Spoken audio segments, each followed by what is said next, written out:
ሰላም አለይኩም ወራህመቱላሂ ወበረካቱ። ውድና የተከበራችሁ የዩቲዩብ ቤተሰቦች እንዴት ናቸው? ሰላም ናቸው ወይን? ያለው አልሐምዱሊላህ። ዛሬ ደግሞ ቆንጆ የሆነ ምግብ ይዤላችሁ መጥቻለሁኝ። ያው በምግብ ዙሪያ ማለት ነው። ለእኔ የሰራሁትን ቆንጆ የሆነውን ነገር ነው ይዤላችሁ የመጣሁት። አሰራሩም ያን ያህል ከባድ አልሆነ። ለቁርስና እንዲሁም ለመክሰስ በጣም ቆንጆ የሆነ ምግብ ነው ወይም ጣፋጭ ነው። የሲናሞን ሮል ይባላል። እሱም አሰራሩ መጀመሪያ ላይ ሳቦካ ወተት፣ ስኳር፣ ጨውና እርሾ አድርጌበታለሁ። እሱ እንደመጠናቸው ነው። እኔ አሁን 1 ኩባያ ወተት እንደዚሁም 2 ኩባያ ዱቄት አድርጌበታለሁ ማለት ነው። እንደምታዩት አቦካሁት። ከ30 ደቂቃ በኋላ እንደዚህ ኩፍ አለ። እንደዚህ እንደምታዩት ሳህኑ ሙልት ብሏል። ከዛ ውስጡ መቀባው ብዬ ትንሽ ሲኒማን ፓውደር ወይም የቀረፋ ፓውደር ትንሽ ለሽታው፣ ከዛ ካካው ፓውደር አለ፣ ካካው ፓውደር እሱን አደረኩኝ። እንደዛውም ስኳር 4 የሻይ ማንኪያ ያደረኩበት፣ እንደዛ 4 የሻይ ማንኪያ ያደረኩ። ከዛ እሱ ላይ የገበታ ቅቤ ያደረኩበት፣ የገበታ ቅቤ ያደረኩ። ከዛ አቀላቅለዋለሁኝ። ቀላቀለውና እንደዚህ በደንብ ካቀላቀልኩት በኋላ እንደምታዩት በደንብ ተቀላቅሏል። ያው መጀመሪያ ላይ ቪዲዮውን ሰርቼ ነው አሁን ድምጽ ማስገባላችሁ። ከዛ ኩፍ ያለውን ሊጥ እንደዚህ አቀላቀልኩት ኩፍታው ወረድ እንዲል። ከዛ እንደዚህ ቅልቅል ይልና ወደታች ወርዳል። ኩፍ ያለው ትንሽ የገበታ ቅቤ ቀባሁት ስንቱን መዳመጫው እንዳይዝብኝ። እንደምታዩት ዳመጥኩት። ከዛ ያንን ቅድም ያቀላቀልኩትን የካካው ፓውደር እሱን ቀባዋለሁ ሙሉውን ማለት ነው።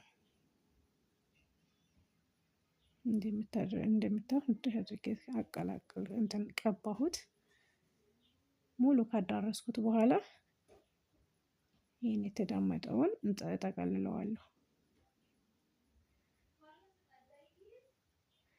ከስር ያው የተቀባው የገበታ ቅቤው እንዳይዝብን ማለት ነው። እንደዚህ እንትን ስንለው አያስቸግረንም።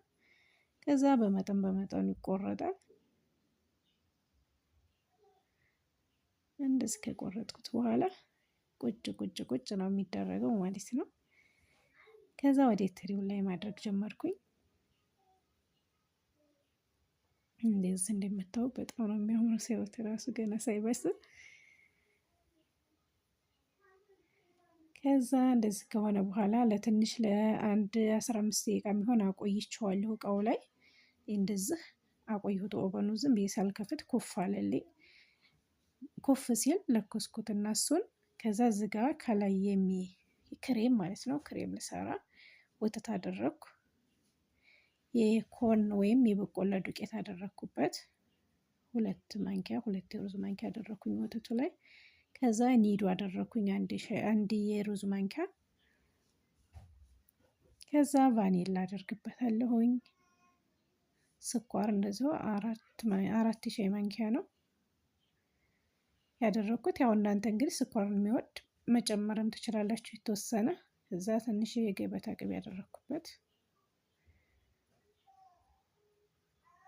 ቫኒላ የወተቱ ሽታ እንዳይወጣ። ከዛ እንደምታዩት በደንብ ተንተከተከ።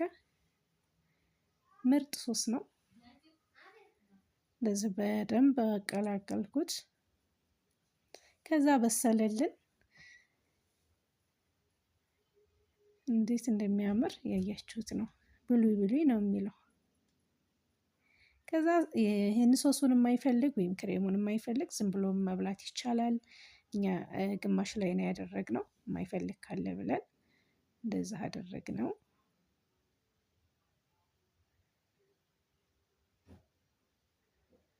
እንደዚህ ሶሱን ቅብት ታደረግነው በኋላ ያው እንደምታዩት ከፍዬ ነው የቀባሁት። ሁሉም ላይ አልተደረገበትም። ለምሳሌ ማታ የተሰራ ቢያድር ችግር የለውም። ሶሱን የቀረውን መልሰን ትክትክ እናደርግና ጧት እንጠቀመዋለን። እንደዚህ ቆንጆ የሆነ የሲናሞን ሮል አሰራር ነው። በጣም ነው